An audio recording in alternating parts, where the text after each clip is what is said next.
Hello everyone, in this video, I'll show you how to download and install the latest version of TeamViewer on your Windows 10 or Windows 11 PC or laptop. Let's get started.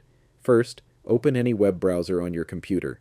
In the search bar, type TeamViewer Download and press Enter.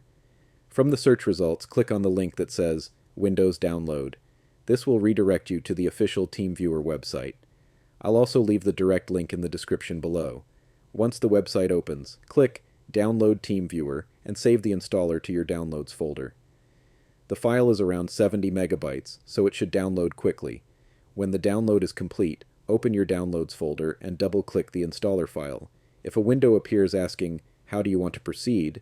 select the default installation option, then click Accept Next. If Windows asks for permission, click Run, then click Yes. The installation process will now begin.